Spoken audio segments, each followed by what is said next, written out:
지난주까지 긴 명절 연휴가 이어졌습니다. 이렇게 긴 연휴가 반가운 분들도 계시지만 여전히 명절 스트레스나 명절 증후군 얘기도 많이 나오고 있습니다.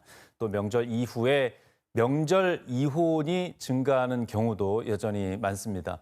오늘 알찬 생활에서는 명절 이혼에 대해서 실제 사례가 어느 정도 되는지 또 분석을 해보겠습니다.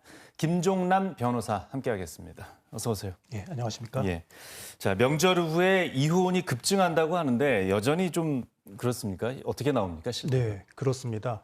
올해 10월 1일 설립된 국가 데이터처 통계 자료에 따르면 2010년부터 19년까지 추석 다음 달인 11월이나 10월에 전월 대비 이혼 건수가 크게 증가하고 있는 것으로 확인이 되고요. 구체적으로는 2019년의 경우에는 전월 대비 9.4%, 그 전해인 2018년의 경우에는 무려 34.9%가 증가한 것으로 확인이 됩니다. 예. 추석 말고 설 연휴에도 마찬가지인데요. 2015년부터 19년까지 그 설 다음 달인 3월부터 5월까지의 이혼 건수가 전월 대비 평균 11.5% 늘어났던 것으로 확인됩니다. 예. 실제로는 뭐 좀 다를 수 있지만 이유가 명절 스트레스 자체가 이혼 사유가 될 수 있습니까? 네, 이혼 사유에 대해서 우리 민법은 재판을 통해서 이혼을 청구할 수 있는 사유를 6가지 정해두고 있고요. 그중에서 본인이나 본인의 부모가 상대방 배우자나 그 부모로부터 심각하게 부당한 대우를 받은 경우를 이혼을 청구할 수 있는 사유로 정해두고 있기 때문에 만약에 그런 사정을 겪었다면 이혼 사유가 될 수는 있습니다. 다만 명절 동안 스트레스를 받았던 사정만으로 이혼에 이르는 경우도 없고 법원으로부터 이 사유만을 단독적인 이혼 사유로 인정받기도 어렵습니다. 예, 평소에 부부간에 또 가족간에 내재돼 있던 갈등이 명절 스트레스를 촉매제로 해서 이혼으로 비화되는 경우가 대부분입니다. 예, 사이가 좋은데 명절 때문에 이혼하지는 않죠. 네. 예. 그러면 그 명절 스트레스 관련해서 어떤 사례들이 이혼으로 인정됐습니까? 네, 방금 말씀드린 것처럼 이혼에 이르게 된 여러 가지 사정 중에 명절 스트레스 또는 명절 갈등이 하나 이유로 인정됐던 사례를 2가지 말씀을 드리겠습니다. 첫 번째 사례는 명절 전날 외출했다가 술에 취한 상태로 밤늦게 귀가를 하자 상대방 배우자의 가족이 명절 준비를 전혀 돕지 않았다는 이유로 뺨을 때리는 등으로 폭행을 가한 사실이 이혼 사유로 인정된 사례가 있었습니다. 이 경우에 법원은 이 사실 외에도 이 배우자가 평소에도 인터넷 채팅을 통해서 만난 이성과 만나서 술을 먹거나 사진을 찍거나 문자 메시지를 주고받는 등으로 부정한 행위를 했다고 의심받을 만한 잘못을 했다는 점, 그리고 상대방 배우자에 대해서도 자신의 배우자가 가족에게 폭행을 당함에도 불구하고 이를 방치해서 부부간의 신뢰를 깨트린 잘못을 이혼 사유로 인정했습니다. 2번째 사례를 말씀드리면 배우자가 명절 때 상대방 배우자의 본가를 잠깐 방문해서 차례에만 참석한 후 곧바로 자신의 본가로 돌아갔던 사실과 그 외에도 가족 행사에 거의 관여하지 않았던 점을 이혼 사유로 인정했었는데요. 이 경우에도 마찬가지로 법원은 이분이 평소에도 상대방 배우자의 부모에게 냉대하고 연락을 거의 하지 않았던 점, 그리고 가사와 육아에 상당히 소홀했던 점, 그리고 배우자 몰래 한 부정행위가 발각되자 가출해서 계속해서 별거를 이어왔던 점 등을 이혼 사유로 함께 인정한 사례가 있었습니다. 예, 참는 것만이 능사는 아니기 때문에 어쩔 수 없이 이제 이혼을 해야 되는 경우도 있습니다. 이혼을 고려하시는 분들은 그럼 어떻게 준비를 해야 됩니까? 네, 잘 알고 계실 텐데요. 이혼은 크게 협의 이혼과 재판상 이혼 정도로 나눠볼 수가 있는데요. 협의 이혼의 경우에는 그 관할 가정법원에 신청을 하시게 되면 법원으로부터 이혼 절차에 관한 안내를 받으시게 되고요. 그 절차대로 진행을 하시면 됩니다. 만약에 미성년 자녀가 있는 경우라면 협의 이혼 과정에서 양육권과 친권, 양육비와 면접 교섭권 등에 대한 협의를 진행하셔야 되기 때문에 이 부분에 대한 입장 미리 정리해 두실 필요가 있고요. 만약에 협의를 통해서 이혼이 진행되지 않는 경우에는 재판상 이혼을 진행하기 위한 이혼 사유에 해당하는 사실을 입증할 증거를 확보하셔야 되는데요. 즉 혼인 파트너의 책임이 상대방 배우자에게 있다는 사정을 입증할 만한 사진이나 동영상, 그리고 대화나 통화 녹음 등이 있다면 우선적으로 확보하셔야 되겠고요.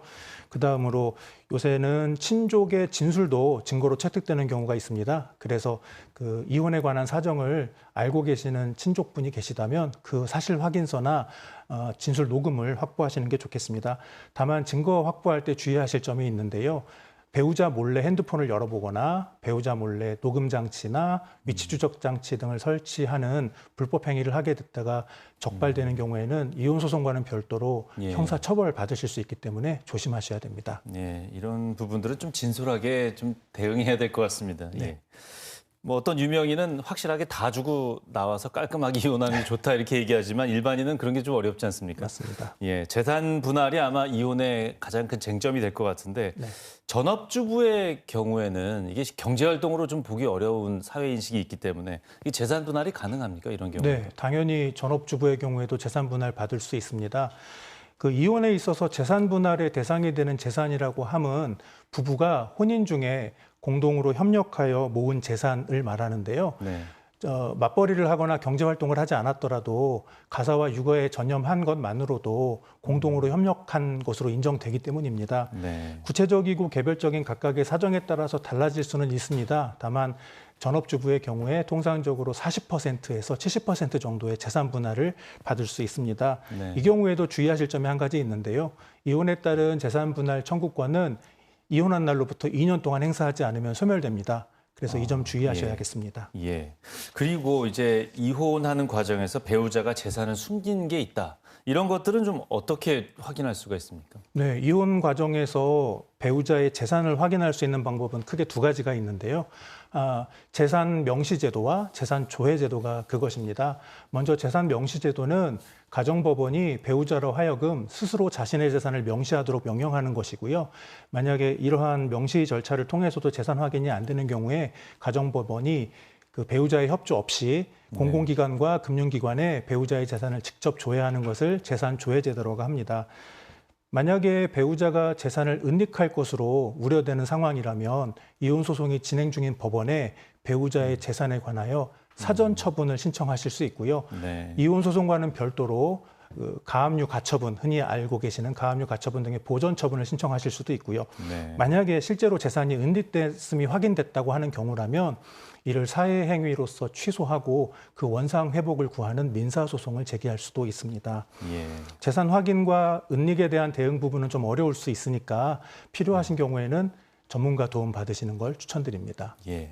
또 재산 분할만큼 분쟁이 많이 되는 게 양육권, 친권인데 법원에서는 이게 기준이 어떻게 돼 있습니까? 네, 친권과 양육권은 쉽게 말씀드리면 양육권의 경우에는 우리 미성년 자녀를 부모 중 누가 보호하고 양육할 것인가의 문제이고요. 네. 이 부분을 제외한 나머지 자녀에 대한 미성년 자녀에 대한 권리를 친권이라고 하는데요. 이혼의 경우에는 양육권자에 대해서 친권도 함께 인정하는 경우가 많고요. 네. 법원이 양육권자를 지정하는 데 있어서 고려하는 기준이 있다면 현재 양육자가 누구인지, 부모 각각의 양육 의사가 있는지, 미성년 자녀의 의사는 어떠한지, 그리고 그 부모 각각의 양육 환경과 경제력 정도 같이 고려해서 결정합니다. 예. 네, 오늘 말씀 잘 들었습니다. 네. 고맙습니다. 감사합니다.